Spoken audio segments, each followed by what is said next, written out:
Hello everybody, today we're going to be solving a math problem. In this problem it asks, what is the remainder when 1 factorial plus 2 factorial plus 3 factorial plus 4 factorial all the way up to 100 factorial is divided by 18? At first glance, this problem might seem very hard. However, if you piece it through, it's actually not that difficult. First step is to realize that instead of figuring out the value of this entire term, you can group it into individual terms and divide each of those by 18 and add up their remainders.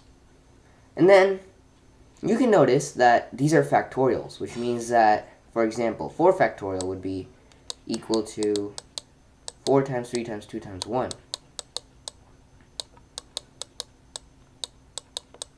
And we're just dividing all of these by 18. Now, if you would notice that 18 is just 3 times 3 times 2.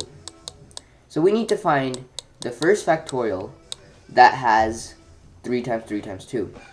So we know it has to be greater than 3 factorial, which has 3 times 2 times 1. And then it needs to have another factor of 3 in it. The first factorial that has another factor of 3 would be 6 factorial.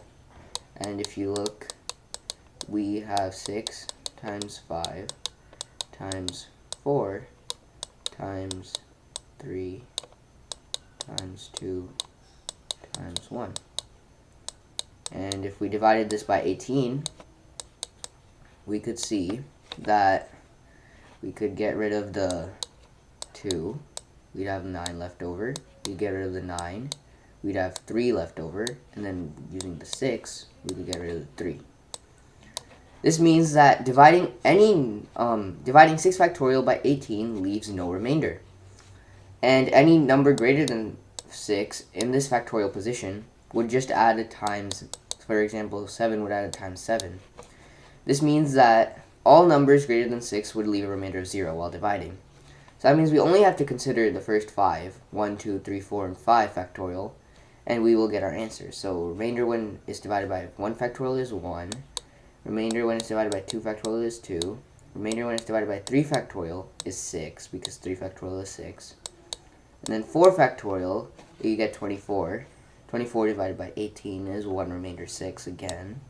And then 5 factorial is 120. So if we just do that, 120 divided by 18, we get, closest factor would be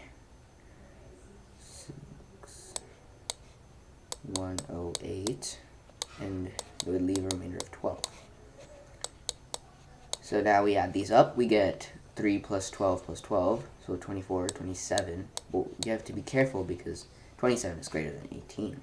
So we have to divide by 18 again, and we are left with a remainder of 9.